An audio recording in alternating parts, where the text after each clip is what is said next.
Un biólogo argentino hace muchos años me planteó la necesidad de que en las ciencias sociales nosotros consideráramos el vigor híbrido. ¿Por qué? Porque si todos queremos imponer nuestras ideas, nunca crecemos, nos quedamos con la misma medida que teníamos. Si en esta reunión que vamos a tener hoy estuviéramos todos de acuerdo, cuando nos separemos, nos vamos con la misma medida que teníamos al haber ingresado.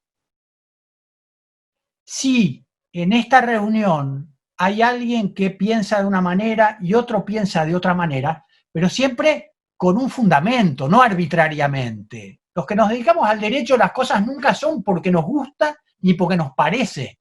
Tenemos hasta la costumbre de que aunque hablemos de cuestiones que no son de derecho, explicar el por qué. Cuando un abogado habla de cualquier cuestión que no es de derecho, sin embargo, después aclara el por qué. Y la razón es que para nosotros lo valedero es aquello que podemos fundar, podemos fundamentar. Nunca un juez va a decir prefiero, quiero, me parece, porque eso es arbitrario. Y lo arbitrario es tachado, no es válido. Los códigos de procedimiento establecen la nulidad de las resoluciones que no cuentan con fundamento válido, pero no los códigos de la materia del proceso del derecho privado exclusivamente, también del derecho punitivo, del derecho penal. Nosotros tenemos que decir el por qué. Entonces nosotros vamos a tener que justificar aquello que resulte hoy de haber hecho distintos aportes. Nos vamos a enriquecer, sin lugar a duda. En la Argentina ha llegado la cultura italiana, la cultura española, la cultura francesa. Tenemos colonias de polacos, tenemos colonias de judíos, tenemos colonias de todos los orígenes en mayor o menor medida. Y todos nos han aportado ideas y nos hemos ido enriqueciendo. Y además nos hemos enriquecido por una cuestión bastante particular. Nos encontramos ahora ante una emergencia. Es una emergencia de salud. Es conveniente tener en consideración que esta emergencia de salud tiene efectos negativos, pero no solamente en salud, sino tiene otras consecuencias sociales negativas que necesariamente tenemos que atender. ¿Qué ocurre cuando nosotros estamos en una circunstancia de crisis? No estamos ante nada que no sea previsible. Porque en la Argentina, en el siglo XX, hubo 108 declaraciones de emergencia. Y durante el siglo XXI, el 80% del tiempo estuvimos regidos por una ley de emergencia. Entonces, la emergencia en la Argentina no hace posible la aplicación de la teoría de la imprevisión. Sí hace posible la aplicación de otros principios. El estado de necesidad, la buena fe, la solidaridad. Pero en la Argentina sabemos que cesada esta emergencia, va a haber otra emergencia, y luego otra y otra, porque esa es la historia de la Argentina, al menos en los últimos 111 años, desde aquella declaración del año 1908 hasta la que ha regido y fue declarada en el año 2002 y perduró hasta tiempos recientes. Esta circunstancia ha hecho que en la Argentina se desarrollara muy bien, por ejemplo, el principio de la buena fe. Si ustedes se fijan, el artículo 9 del Código Civil y Comercial habla de la buena fe. Es un principio positivizado del derecho, aplicable a todo el derecho, porque está en el título preliminar. Ese artículo no estaba en el Código de Vélez, no estaba en el Código Civil después de la reforma de la 17711, fue incorporado ahora por un enorme trabajo doctrinario a partir de la crisis del año 2001, que se desarrolló a través de lo que se denominó el Tratado de la Buena Fe en el Derecho. Y culmina con la positivización de eso. Desde hace aproximadamente 7 años, en la Argentina se empieza a hablar de la solidaridad como un principio social que se fue juridizando. La solidaridad está prevista en normas particulares, está prevista cuando al comandante de una aeronave se la obliga bajo apercibimiento de sanción penal a ir en la búsqueda de otra que está extraviada, o cuando al capitán de un buque se le ordena salir al rescate del que haya naufragado. Pero también en materia penal, en el no abandono de persona, o en materia laboral, en la reducción de algunos derechos del trabajador en caso de emergencia, o en el derecho comercial a través de los procesos concursales, en el derecho de familia a través de la asistencia, y así podríamos seguir con muchos otros. Lo cierto es que ante esta emergencia ceden las reglas, son menos aplicables las reglas, tenemos que aplicar principios. Siempre que hay emergencia, ceden las reglas. Fíjense, la ley de convertibilidad establecía que la persona que debía un peso podía pagar $1, o el que debía $1 podía pagar un peso. Y eso rigió, y el año 2001 la paridad cambiaria era de 1 a 1, hasta diciembre del 2001. En enero del año 2002, para poder adquirir $1 se necesitaban 4 pesos. Y la ley seguía rigiendo, pero el principio de equidad hacía que no fuera aplicable. Es decir, ante las emergencias, los principios sustituyen a las reglas. Este cuadro general en el que nos encontramos hoy de emergencia, y en el que todos los juristas coinciden en la necesidad de aplicar derechos de excepción, les reitero, no es novedoso para los argentinos. Nosotros nos encontramos en la necesidad de analizar la posibilidad de crear normas para aquellos acontecimientos que van a ocurrir en relación con el derecho sucesorio. Normas que no van a ser reglas, porque no están en la ley. No se va a aplicar la ley estrictamente. Nos vamos a ver en la necesidad de aplicar los principios para interpretar las reglas a través de los principios que he dicho: la equidad, la solidaridad y la buena fe.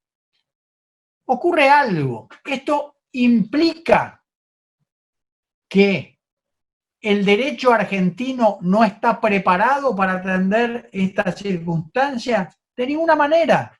La reforma del Código Civil y Comercial, a través de sus artículos 1 y 2, nos han dicho cómo se interpreta la ley. La ley se interpreta partiendo de sus palabras, pero haciendo un análisis conjunto con toda su composición del derecho, donde también se mencionan los principios, los valores, la analogía, etc. Y todo eso lo tenemos que hacer respetando jerarquías constitucionales que predominan sobre las normas comunes, jerarquías convencionales que tienen un poder supralegal. Lo cierto es que las circunstancias del presente le reclaman a la ciencia jurídica y a todos sus operadores reflexiones que aporten herramientas para reafirmar lo que se llama el deber ser, es decir, para que el derecho positivo existente no actúe en contra de aquellos valores sobre los cuales ha sido creado. Pero ya digo, esta emergencia encuentra a la Argentina en mucho mejor posición que otros países. ¿Por qué? Por un lado, una cuestión de hecho. Sabíamos que esto iba a ocurrir antes de que comenzara a ocurrir. En segunda medida, sabemos que ante las emergencias ceden las reglas, predominan los principios. Contamos con una comprensión de la estructura del sistema jurídico que surge de la convicción moral de la sociedad argentina. La sociedad argentina tiene una base solidaria. Puede ser que no siempre actúe solidariamente, pero todos saben que ser solidario es bueno. Ahora, la cuestión de solidaridad, de principios, de reglas, de economía, de salud, ponen en tensión 3 propósitos que son 3 propósitos básicos para perdurar como sociedad, que son la economía, la justicia social y la libertad individual. Se debe lograr un equilibrio, se requiere un equilibrio. Otro gran autor italiano que recién mencioné, el profesor Guido Alpa, que enseña en Gran Bretaña, en Estados Unidos, es doctor honoris causa también en Argentina, dice que el camino es difícil, que es necesario rechazar todas las soluciones simplistas y nos recuerda que hacemos bien en preocuparnos porque la situación sea difícil, porque necesariamente va a haber divergencias entre los intereses económicos, empresarios, individuales, generales, sindicales, pero debemos recordar que las cosas que nos unen son más grandes que aquellas que nos separan. Y las cosas que nos unen son los valores. Y las cosas pequeñas son las egoístas. El pueblo argentino tiene como característica un rechazo a la posibilidad de muerte. Pero esto no surge de lo que a mí me parece, porque empecé diciendo que a los que nos interesa el derecho, nada decimos porque nos parece o porque preferimos. Esto surge porque si hacemos un análisis comparativo, vamos a ver que en España, en Italia, la mayoría de la población hace testamentos. En la Argentina no hay cultura testamentaria. La enorme mayoría de la población que ha fallecido muere intestada. No se hacen testamentos. No hay testamentos. No hay uso, por ejemplo, de lo que autorizó el Código Civil y Comercial en el artículo 1010, que es el pacto sobre herencia futura.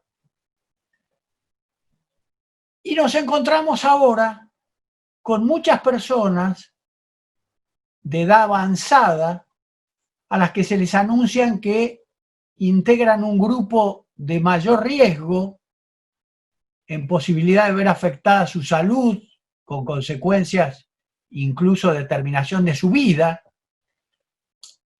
y que no saben cómo actuar, porque nunca habían previsto que la muerte podía estar cerca de ellos.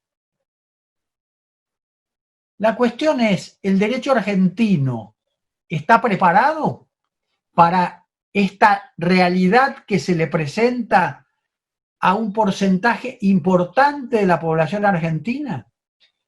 Los códigos, las leyes, ¿están preparados para esto? Los códigos procesales locales podían prever esto. ¿Qué ocurre habitualmente? Olvidémonos de este estado de crisis. ¿Qué ocurre habitualmente cuando una persona fallece en la República Argentina? ¿Qué pasa con los bienes de esa persona?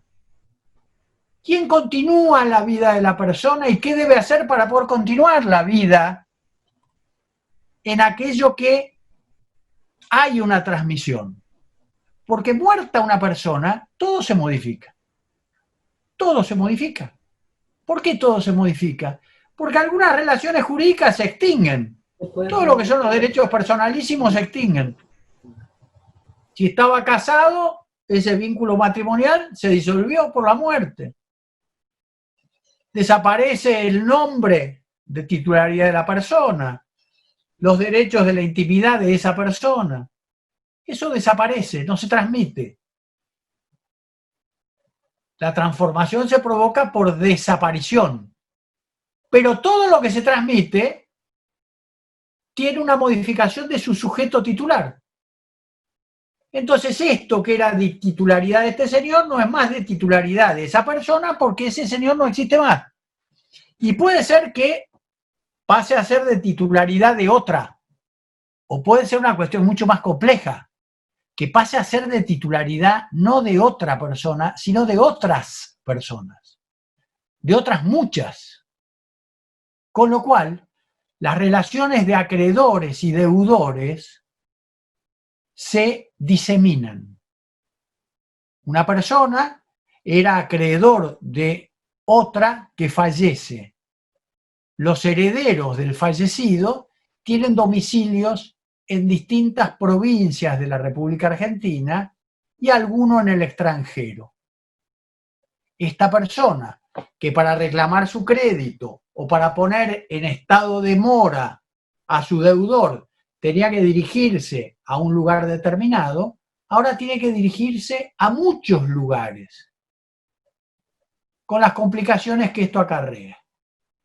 ¿Qué pasa cuando muere una persona y inmediatamente estaba previsto que realizara algún acto trascendente? ¿Qué pasa cuando muere una persona?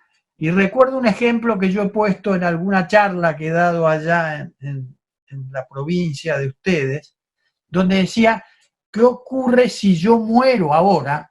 Marcos Córdoba muere ahora, y hoy a la tarde estaba prevista una asamblea de una sociedad anónima de la cual yo era accionista, a lo mejor era accionista mayoritario, pero yo muero ahora.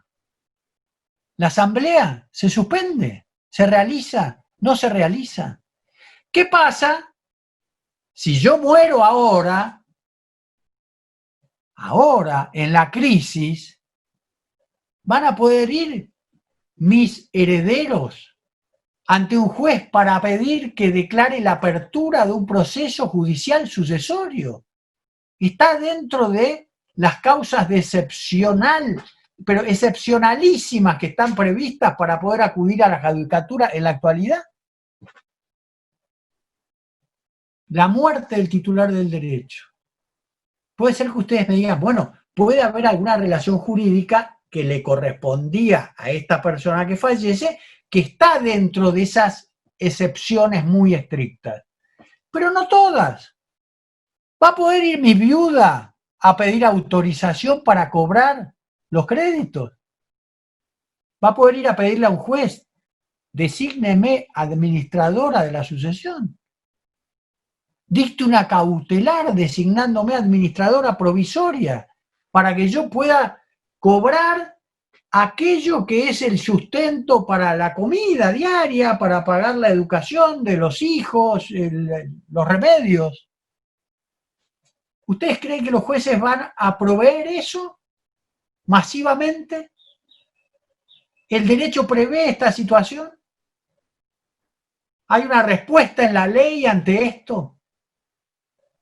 Lo primero que tenemos que plantearnos además es cómo se llega a considerar muerte. Porque prestemos atención que la ley adjudica consecuencia de muerte también a algunas circunstancias que no son específicamente la muerte. El artículo 93 del Código Civil y Comercial establece que la muerte de la persona humana, la extinción de la persona humana, se produce con su muerte. ¿Y qué es la muerte? Según el Código. Y la muerte, según el Código, es el cese absoluto e irreversible e instantáneo de todas las funciones biológicas. Ahora, ahí tenemos muerte. Pero luego tenemos también, por ejemplo, la ley de trasplantes. La ley de trasplantes, creo que es el artículo 23, ¿sí?, establece que cuando hay ausencia de respuesta del cerebro, se puede declarar lo que se denomina la muerte clínica. Pero ojo, no se cumplen los requisitos del código, que es el cese absoluto e irreversible de todas las funciones. Esa persona que el cerebro dejó de emitir señales, durante un tiempo la sigue emitiendo hasta que se le extraen los órganos estando vivo. En el momento que se extraen los órganos está vivo. Lo que pasa es que está en circunstancias de poder ser donante muerto. ¿En qué momento muere esa persona? ¿En el momento que los médicos certifican que su cerebro ya no responde? ¿O en el momento que le quitan los órganos y deja de funcionar biológica irreversiblemente? Hay un espacio de tiempo ahí. ¿Qué ocurre si entre este espacio y este otro tiempo se produce la muerte de su cónyuge? ¿Quién falleció primero? ¿Entre quiénes hay transmisión? Y ahí viene la otra cuestión que tenemos que plantearnos. Han aparecido, sin haber sido ni en naufragio, ni en desastre común, ni en incendio, han aparecido personas muertas encerradas en un domicilio, de manera tal que no se ha podido determinar cuál de las muertes se produjo primero. Lean los diarios, estos no son noticias de los libros ni de los tratados, de los diarios. Personas que mueren en un tiempo parecido y las determinaciones de los peritos son que la muerte se ha producido entre tal tiempo y tal tiempo, hay un espacio. Y si hay un matrimonio o hay padres e hijos o hay entre aquellos que hay transmisiones, no hay una determinación exacta del tiempo de la muerte. Y si no hay determinación exacta del tiempo de la muerte, no hay transmisión entre ellos. Porque para poder transmitir, el principio general es que el que recibe debe existir al momento de recibir. Las únicas excepciones son con las personas jurídicas, cuando alguien hace un legado a efectos de que se funde una persona jurídica precisamente con lo que es la transmisión hecha en el testamento, o en el caso de las personas que son concebidas o inseminadas con material biológico post-mortem. Al momento de la transmisión no hay persona, pero sin embargo, esa persona que luego existe, recibe, es sujeto pasivo de una transmisión sucesoria. Y de ahí se derivan otras cosas también, que raramente se conversan en derecho sucesorio, porque raramente se habla de derecho sucesorio, porque como les digo, le tenemos miedo a la muerte. Las personas no nacidas pueden transmitir. Una mujer está embarazada y sufre una mala praxis médica y el bebé no nacido padece una discapacidad. Ese bebé tiene derecho a ser reparado, tiene derecho a recibir una indemnización. No tiene que esperar a nacer para pedir la indemnización, porque a lo mejor parte de la indemnización es para su tratamiento, para su cura, para una intervención quirúrgica intrauterina. El deudor lo debe la reparación desde el instante mismo que causó el daño. Y si esa persona no nacida recibe esa indemnización y luego no nace, por otro motivo, porque muere junto con la madre, por un extravío, por un accidente, por un naufragio, sin embargo, esa indemnización entró en el patrimonio de la persona no nacida. Y si no nace con vida, no vuelve ni al médico, ni a la obra social, ni a la clínica. Estaba en un patrimonio. Y lo van a recibir los que hubieran sido sucesores de esa persona, aunque no nació, pero existió. Y si existió, tuvo derechos. El código habla de que las personas que no nacen han tenido condicionados sus derechos al nacimiento con vida, y no es cierto. Antes de nacer una persona puede reclamar alimentos. Y el que debe prestar los alimentos no puede decir, espera que te voy a dar la medicina una vez que nazcas.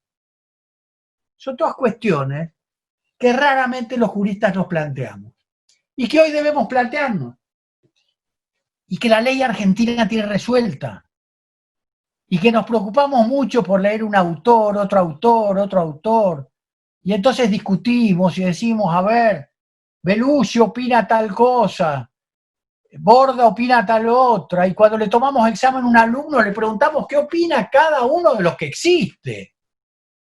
Y el pobre alumno nos va a contestar, y bueno, uno opina blanco, otro opina negro, otro opina gris, Y el día que ese alumno es abogado, es juez, es fiscal, es defensor, y tiene que resolver qué es lo que está bien, lo que dijo Zanoni o lo que dijo Bossert. O sería mucho más importante ir a ver lo que dice la ley, que según el Código Civil argentino es lo único obligatorio, y según la Constitución es lo único obligatorio. No hay ninguna norma, ni de la Constitución, ni de los códigos, ni de ninguna ley, que diga que la opinión de los autores es obligatoria para nadie. Ni que diga que la jurisprudencia es obligatoria, salvo la jurisprudencia plenaria, cuando se convierte en obligatoria para el mismo tribunal que la dictó o para los tribunales inferiores y en la aplicación de un caso concreto, pero no como norma general. Entonces vayamos a la ley. Me imagino que entre todos los que están acá, alguno debe tener cerca un código civil y comercial. ¿Alguien tiene un código civil y comercial cerca? No. Si no, más o menos yo les digo lo que dice el código. El artículo 2337 del Código Civil y Comercial habla de la situación en que se encuentran algunos herederos al momento de la muerte del causante. Miren, es más, no solo el 2337, cuando comienza el libro de sucesiones comienza creo que en el 2277, y ya el 2280 dice, desde la muerte del causante, los herederos tienen todos los derechos y acciones de aquel, es decir, del causante, de manera indivisa, con excepción de los que no son transmitibles por sucesión, y continúan en la posesión que le correspondía al causante. Se muere una persona y los herederos son propietarios, acreedores y deudores de todo lo que el muerto era propietario, acreedor y deudor desde el mismo instante de su muerte. Hasta ahí creo que estamos de acuerdo porque lo dice la ley. Y, a ver si yo encuentro, acá tengo un código, le voy a leer algún artículo nomás para no aburrirlos, pero el artículo 4 del Código Civil y Comercial, fíjense qué notable lo que nos dice, ¿eh? Parece raro lo que dice. Dice, las leyes son obligatorias para todos los que habitan el territorio de la nación. La ley es obligatoria. Y decíamos el 2280, ¿no? Y yo más o menos le dije que decía el 2280, pero se lo voy a decir con más precisión, para que vean que no es que yo estoy diciéndoles lo que yo creo o lo que a mí me gusta. Les estoy diciendo lo que es obligatorio, porque así lo decía el artículo 4 del Código Civil, y porque además la Constitución argentina dice que nadie está obligado a lo que la ley no manda, ni privado de lo que ella no prohíbe, y además dice que nadie puede ser condenado si no es con base a una norma preexistente al hecho del proceso. Ahora, ni la Constitución ni el Código dice que, repito, es obligatoria la sentencia de un juez salvo para las partes, ni es obligatorio lo que dice un profesor de derecho. Les decía que el 2280 dice, desde la muerte del causante, los herederos tienen todos los derechos y acciones de aquel de manera indivisa, con excepción de lo que no es transmisible. Y yo les mencioné el 2337, que ya se los leo. Dice, si la sucesión tiene lugar entre ascendientes, descendientes y cónyuge, el heredero queda investido de su calidad de tal desde el día de la muerte del causante, sin ninguna formalidad o intervención de los jueces, aunque ignore la apertura de la sucesión y su llamamiento a la herencia. ¿Se acuerdan que hace un rato yo los pregunté qué pasa si me muero y hoy a la tarde hay una asamblea? ¿Quién representa mis acciones? Porque la ley de sociedades, las normas de sociedades, ahora tenemos que tener cuidado cuando hablamos ley, código, etcétera, no establecen que se suspendan los actos societarios por la muerte de un socio. Imagínense que Si se muere uno de los accionistas de Coca-Cola, no van a suspender la asamblea porque se murió un accionista, o de Ford Motor, o de las grandes empresas. Pero de las pequeñas tampoco. Muerto una persona, todo continúa. Y si yo me muero hoy y hay asamblea dentro de un rato, si no se ponen de acuerdo todos los asambleístas para suspender la asamblea se va a realizar. Y seguramente si yo era un socio que tenía fuerza política por cantidad de votos, van a querer que nadie represente mis acciones. Pero ¿qué van a poder hacer mis herederos? Van a tener que recurrir a principios generales del derecho por el coronavirus, van a tener que ir a pedirle a algún juez que por favor les habilite en época de cuarentena alguna petición de excepción, porque además si yo me muero ahora y la asamblea es dentro de una hora, aunque no hubiese coronavirus, aunque no hubiese enclaustramiento, igual no habría tiempo de que un juez designe a nadie. ¿Está claro lo que digo? Sin embargo, la ley nos da la solución y nos dice, cuando se muere una persona, cualquier ascendiente, cualquier descendiente o el cónyuge, y además, ¿se acuerdan que les leí recién el 2280? Dice de una manera indivisa. No es necesario que vayan todos los herederos. Con que vaya uno de esos, ejerce los derechos del muerto de una manera indivisa, porque lo dice el 2280. Y esto que les estoy diciendo no es una novedad del año 2015 del Código Civil y Comercial. Esto estaba en el artículo 3410 del Código de Vélez. Y esto estaba en el Código francés. Y Vélez lo toma del Código francés. Y acá, cuando se empezó a aplicar el Código de Vélez, y durante muchos años muchos autores decían, ¿pero cómo? ¿Quiere decir que un heredero puede obligar a otro heredero? No, yo no quiero lo que quiere hacer mi hermano. No importa, no importa. La ley dice de una manera indivisa. Los franceses explicaban esto, contenido en el artículo 724 del Código Civil francés, que era la cesena hereditaria, y lo explicaban Aubry, lo explicaba Roe, diciendo que cuando muere una persona, cada uno de sus herederos goza y padece la situación del causante, es decir, la situación que tenía el muerto, por el todo de la herencia. Lo que ocurre que al momento de la partición, lo que actuó un heredero por el todo va a haber actuado en parte a título propio. Es decir, yo actué por toda la herencia y me tocó una cuarta parte de la herencia, por esa parte actué a título propio. Y por las otras partes actué como mandatario impuesto por la ley. Y como mandatario tengo la obligación de rendirle cuentas a los comuneros, es decir, a los coherederos, de haber hecho un ejercicio fiel, de haber hecho lo que hace un buen hombre de negocios. Y si no fue la actuación de un hombre de negocios porque hubo mala fe, respondo por los daños. Pero ya no respondo solo con la parte de la herencia, respondo con el propio patrimonio. Eso es una cuestión interesante también para ver. Sobre todo se va a ver en mayor medida en las emergencias, pero también se ve en épocas ordinarias o habituales, que es aquel heredero que sobrepasa el ejercicio correcto de su condición de sucesor. Si ustedes leyeran el artículo 2295 del Código Civil y Comercial, verían que existe una novedad.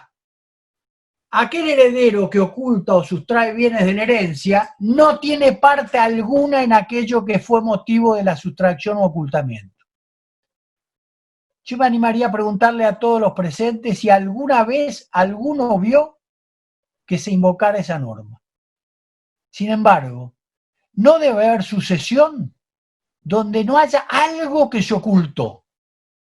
Algunos ocultan dinero, otros ocultan acciones, otros ocultan un aro. El mate del padre, el facón o la rastra. Se muere una persona y cada uno de los allegados cree que sobre alguna cosa el muerto quería que la tuviera él. Y se producen ocultamientos y cosas, pero no aplicamos la ley. Lo cierto es que ante esta circunstancia, donde los tribunales básicamente están cerrados, donde las escribanías solo pueden atender determinadas cuestiones, es necesario recordar el artículo 2337 del Código Civil y Comercial y actuar como lo hubiese hecho el muerto, en la misma medida y en la misma extensión, sin necesidad de ir a hacer requerimientos, precisamente porque son innecesarios legalmente, a la judicatura. Y de acá tengo que pasar, y se me ocurre que debe ser por una cuestión de tiempo también, algo que es muy útil atender. Desde hace muchos años, en la Argentina se está intentando crear una tendencia a suprimir el testamento hológrafo. Muchos autores han sostenido que el testamento hológrafo es inseguro, el testador no sabe de derecho, en cambio los escribanos saben derecho. El testamento hológrafo no goza de fe pública, el notario le otorga fe pública al instrumento. El testamento hológrafo puede ser fácilmente sustraíble, se puede perder. El por acto público no. ¿Por qué? Porque queda registrado en los registros de testamento público. Entonces se dice, hay que eliminar el testamento hológrafo, al punto tal, y esto no fue ni idea del profesor de Santa Fe, Ferrer, ni mía, sino que fue una idea traída por el doctor Belucio al Código Civil y Comercial, que hoy, para acreditar la letra y la firma del testamento hológrafo, se requiere una pericia caligráfica. Antes eran dos testigos que decían si la letra y firma era del causante. Primero, que eso le ha puesto un costo al proceso sucesorio. Segundo, muchos jueces ya han resuelto que si no hay oposición de parte legitimada no es necesaria la pericia caligráfica. El proyecto de reforma del Ministerio de Justicia que hizo el año pasado prevé eliminar ese requisito. Y lo cierto es que el testamento hológrafo es gratuito. La persona que testa resguarda su intimidad. Y en épocas en que no puede circular como la actual, es el único medio que tiene de dar solución incluso a algunas cuestiones que la ley no ha solucionado.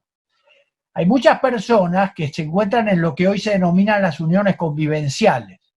Y las uniones convivenciales no prevén transmisión sucesoria. No hay sucesión entre los que están unidos por la convivencia. No hay sucesión entre los concubinos. No hay sucesión en las uniones libres. Hay sucesión solo en el matrimonio, en este tipo de relaciones. Es por eso que aquellas personas que quieren de alguna manera, ante la posibilidad de encontrarse con la muerte, subsanar la carencia legislativa, lo pueden hacer a través de una disposición en un testamento, que hoy es mayor porque las porciones forzosas se han reducido. Lo que antes era la porción de los descendientes, quedó reducida, que era de 4/5, quedó reducida a 2/3. Y la porción que era de los ascendientes quedó reducida a 1/2. Con lo cual, una persona a través de un testamento hológrafo, para lo cual solo necesita un lápiz y un papel, fecharlo, escribirlo de su puño y letra y firmarlo, puede disponer en favor de aquellas personas que la ley no ha atendido, a pesar de que la comunidad en su conjunto reclamaban que fueran atendidas con derechos sucesorios, todas aquellas, fundamentalmente mujeres, que después de largas convivencias, o porque se moría el conviviente o porque las abandonaban, quedaban desprotegidas. Creo que hay dos elementos fundamentales para atender del derecho sucesorio en esta contingencia. Una es las facultades que otorga el artículo 2337 del Código Civil y Comercial de la Nación. La otra es lo que establece el código en cuanto a las formas testamentarias ordinarias. Hoy el código reconoce solo dos formas ordinarias de testar: la de la escritura pública y la del testamento hológrafo. Ambos elementos son todo lo requerible para esta situación de emergencia. No existe otro elemento requerible ante esta situación de emergencia que se refiera al derecho sucesorio. Sí habrá muchas cosas para analizar del derecho sucesorio, pero que no son propias de estas contingencias. No son propias de estas contingencias. La característica de esta contingencia es la imposibilidad de trasladarse y la imposibilidad de recurrir a la judicatura para actos a los que habitualmente la judicatura está preparada. Testamento hológrafo solo requiere ser íntegramente escrito con la letra del idioma que usa la persona en el lugar donde realice el testamento, fecharlo y firmarlo. Me gustaría a partir de ahora, si quieren recibir preguntas o si contestar yo preguntas que ustedes me hagan, o si quieren que desarrolle algún otro tema específico. Que existiría la posibilidad de algún tipo de procesos o acciones que podrían ser no judicializables. ¿Está bien? Sí, ¿Sería así? Mire, sí, le comento, incluso hay todo un desarrollo que es relativamente reciente de esto. Usted planteese qué es lo que ocurre habitualmente en un juicio común, no en un juicio sucesorio. Se muere el actor, se muere el actor, se presenta alguno de sus sucesores para continuar la acción. ¿Qué se le requiere? Se le requiere declaratoria de herederos. Esa es la práctica tribunalicia. ¿De dónde surge esa exigencia? Si yo me presento porque murió mi padre para continuar una acción a lo mejor del derecho laboral o la ejecución tal vez de un documento, de un cheque, ¿qué es lo que...? Ahí está la cuestión. El derecho es mucho más sencillo de lo que nosotros nos planteamos. Por eso es que yo no, cuando hago esa crítica, no hago una crítica de los autores, no digo, no estoy de acuerdo con lo que dice Zannoni, Boserve, Lucio, Mafia. Lo que digo es que hay que prestar más atención a la ley, porque la ley es obligatoria. Y porque la Constitución dice que nadie puede exigir lo que la ley no exige. Entonces, vamos a esto. Se presenta una persona, inicia un proceso o no. O resulta que me muero yo y todavía no inicié el proceso. Tengo que ver por qué mi hijo va a tener que ir a abrir mi sucesión. ¿Quién lo obliga a abrir mi sucesión? ¿Dónde está la norma que obliga a mi hijo a abrir la sucesión para poder cobrar mi derecho? La indemnización, el cheque o lo que fuese. No hay ninguna norma legal que lo obligue. Ninguna.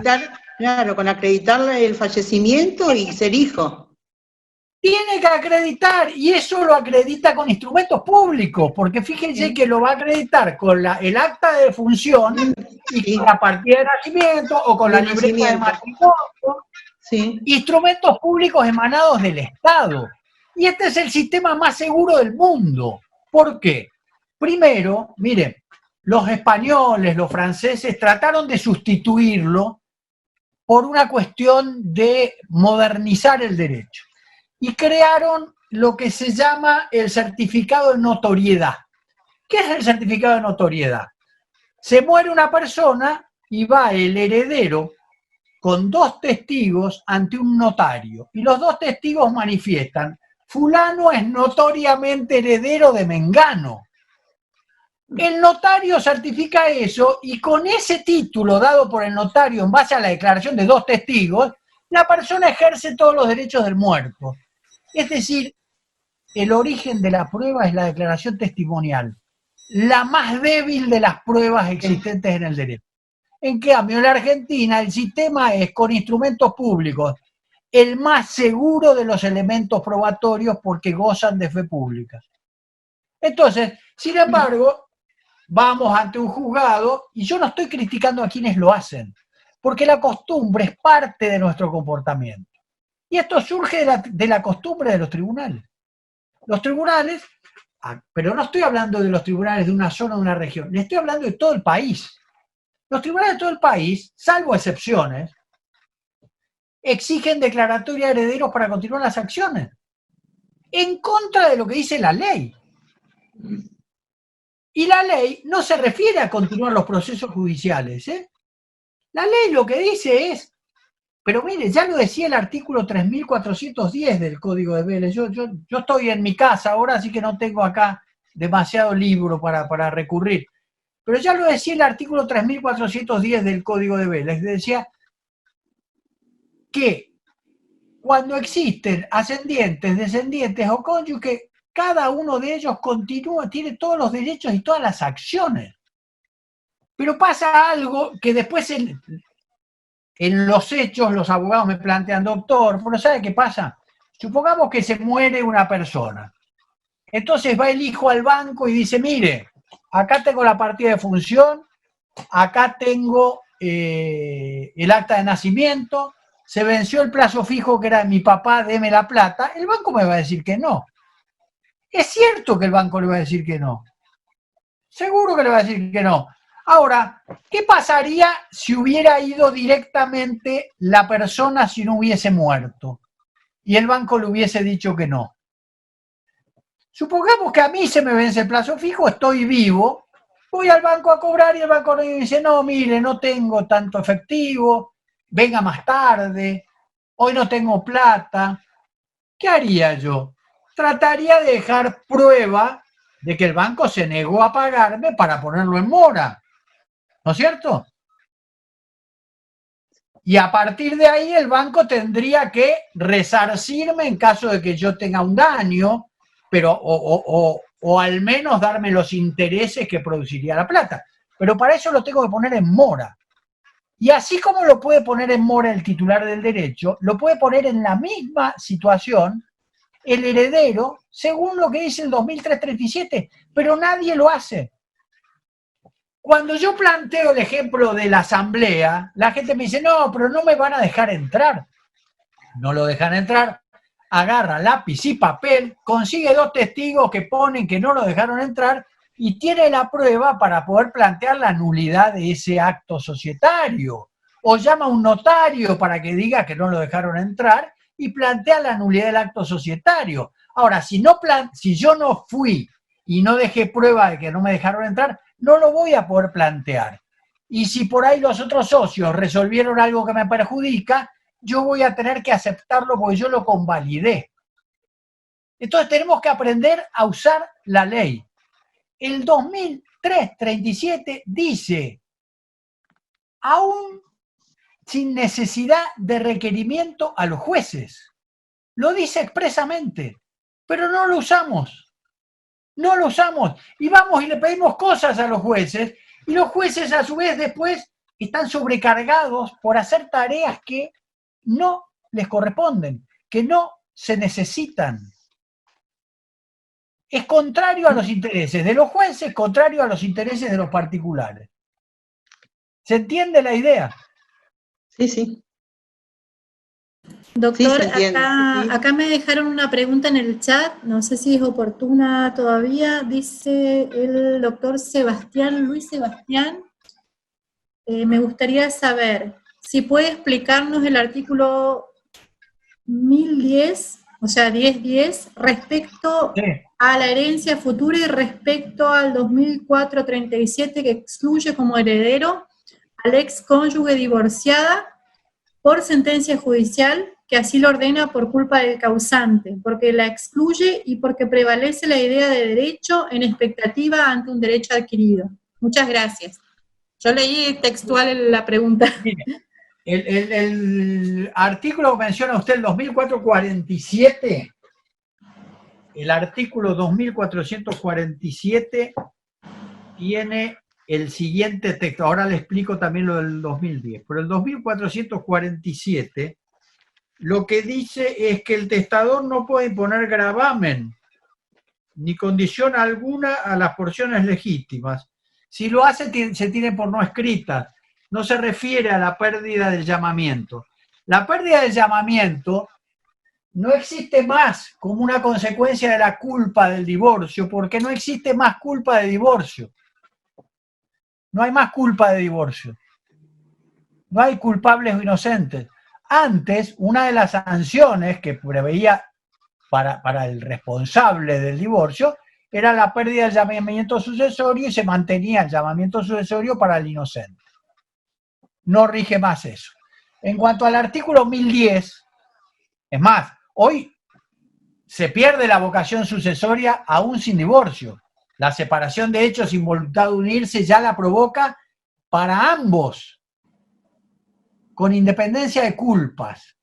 La culpa rige a otros efectos, que es la culpa del daño. Es decir, puede haber resarcimiento por daños como consecuencia de incumplimiento de deberes matrimoniales o de otro tipo de deberes familiares. Es un tema muy específico. Después, si tenemos unos minutos, si quieren, les amplío un poco esto. Dice él el artículo 2447, no sé si le dije bien, perdón, doctor. 2447. Sí, 2447 se refiere a la imposibilidad de imponer condiciones, no. Y le repito, el código no tiene ningún artículo que hoy nos hable de que el culpable del divorcio pierde la vocación hereditaria. Vuelvo al 1010. El artículo 1010 establece algo, es un artículo que está en la materia contractual. Comienza diciendo algo que siempre estuvo en el derecho, es que las herencias no pueden ser aceptadas, no pueden ser motivo de pacto, las herencias no abiertas. Hasta que no se produce el momento de la muerte, no se puede pactar sobre las herencias futuras. Las herencias solo pueden ser aceptadas o repudiadas o renunciadas después de la muerte, no antes. La renuncia o repudio anterior de la herencia se tiene por no hecha. Sin embargo, el artículo 1010 dice que no obstante eso, cuando se trate de evitar conflictos o mantener uniones productivas de cualquier tipo, empresarias, puede ser explotaciones incluso agropecuarias, etcétera, etcétera, los herederos pueden pactar sobre herencia futura. En realidad, este artículo tiene una buena motivación. ¿Por qué? Porque tiende a sostener las fuentes de trabajo, la unidad empresaria. En el mundo, el 80 y pico % de las grandes empresas han comenzado como empresas de familia.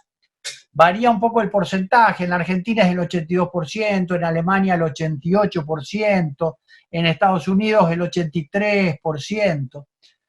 Empiezan como empresas de familia. Y las empresas de familia, por estudios sociológicos, después de la segunda generación, tienen una merma en su rendimiento o caen en estado de frustración. Algunos sociólogos lo adjudican esto a que se incorpora lo que se llama la familia afín, la familia política, el yerno, la nuera, el cuñado, etcétera, etcétera, que tienen otra idiosincrasia, no están unidos por el mismo afecto de la sangre, etcétera. Otros dicen que es porque la segunda generación no recibió la cultura del esfuerzo del fundador de la empresa. El que fundó la empresa hizo el sacrificio, sus hijos vieron ese sacrificio y por eso ingresaron en esa cultura. Ya la tercera generación no conoce la cultura del sacrificio y comienza una cultura de dispendio que lleva a crisis económica. Lo cierto es que para evitar todo eso, el 1010 ha dicho, miren, si bien se consideraba inmoral pactar sobre herencia futura, vamos a permitir que se haga cuando eso es para mantener y evitar conflictos. Pero la ley argentina lo hace muy mal. Lo hace de manera pésima. ¿Por qué? Porque permite que se hagan esos pactos, aunque no intervenga el causante, ni su cónyuge. Siempre y cuando además se dejen a salvo porciones legítimas.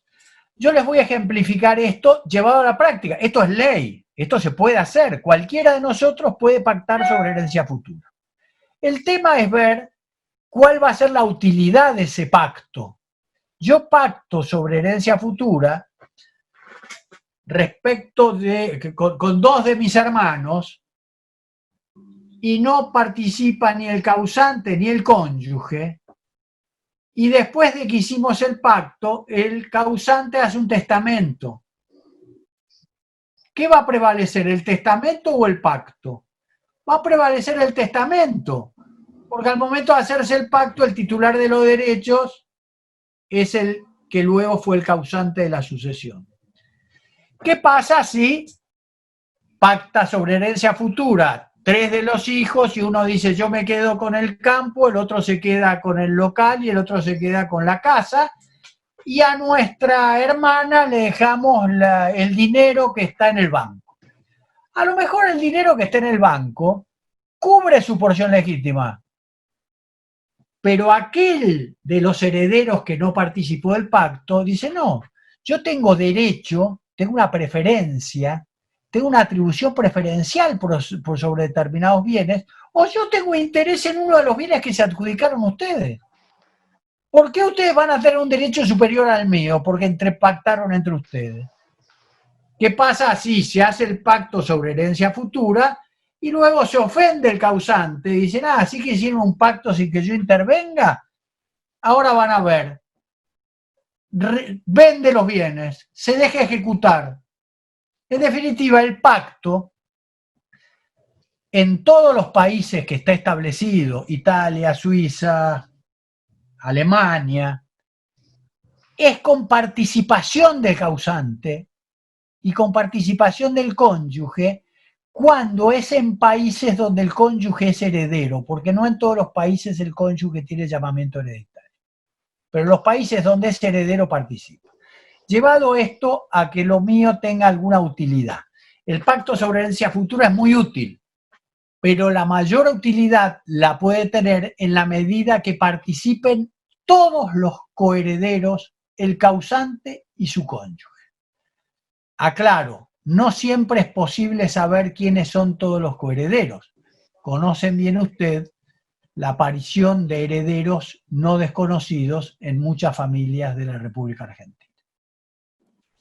Doctor, hay un mensaje del doctor Roberto Frank que decía, ante la muerte de un letrado con honorarios en curso de cobro de ejecución, podría aplicarse el artículo 2337 ante la necesidad de un heredero de contar con el dinero o acreencia a favor del causante. Y después tenemos un comentario de Pamela Rocío que dice, aunque el código no lo dice, ¿se hace ante escribano público el pacto de herencia futura? Esa es una pregunta. Bueno, la primera es sí, los honorarios, que eran un derecho de una persona que falleció, pueden ser percibidos y en caso de que el deudor se niegue a pagarlos, ejecutados por cualquiera de los herederos establecidos en el 2337, es decir, ascendientes, descendientes o cónyuge. Sí pueden ejecutarlo acompañando exclusivamente la partida de nacimiento y el acta de defunción o la libreta de matrimonio en caso de ser cónyuge y el acta de defunción. Sí lo puede hacer. Les repito, muchos jueces no aplican estrictamente el código, sino que aplican la costumbre. Sin embargo, hoy van a encontrar mucha jurisprudencia que ya ha reconocido que hay que aplicar la ley tal cual está establecido. Y les voy a dar un dato para que vean que esto no es una novedad. El hijo de Julio Argentino Roca, que fue vicepresidente de la República, etcétera, etcétera, fue embajador, tenía una tesis doctoral que tiene más de 100 años, donde ya decía claramente que esto era así. No se aplicó esa doctrina hasta la década del año 90 en la Argentina, de 1990. Hasta ahí, todos los jueces y toda la doctrina requería declaratoria o aprobación formal de testamento. A partir de la década del 90 se modificó la tendencia jurisprudencial y se reconoce lo que se llamaba la posesión hereditaria de pleno derecho y que hoy el Código denomina investidura hereditaria. Paso a la segunda pregunta, que era si el pacto se puede hacer ante escribano. La cuestión es la siguiente: existe libertad de forma en todo aquello en que la ley no prevea una forma específica. ¿Entienden lo que digo? Si no hay una forma específica para un acto determinada por la ley, se puede utilizar cualquier forma. No hay ninguna ley, ninguna norma que indique que el pacto sobre herencia futura requiere de alguna formalidad especial. Al punto tal que muchas personas realizan el pacto de herencia futura en libros societarios. ¿Por qué? Porque muchos de los derechos sobre los cuales se pactan integran patrimonios societarios. Entonces, los que van a ser herederos del dueño de las cuotas sociales, acciones o lo que sean, se ponen de acuerdo y lo establecen en los libros societarios. No existe ninguna forma. Lo que va a tener el instrumento público, el hecho ante notario, es que no va a requerir reconocimiento de firma. Tan solo eso. Bueno, para mí ha sido un gusto estar con ustedes. Yo siempre estoy a disposición de ustedes porque esto para mí, aunque les parezca raro lo que les voy a decir, esto es ejercer lo que me gusta. Cuando yo era chico me divertía pateando una pelota de fútbol, de rugby, tirando naranjazos contra un vidrio. Ahora hablando de derecho con ustedes. Ha sido un gusto para mí estar con ustedes.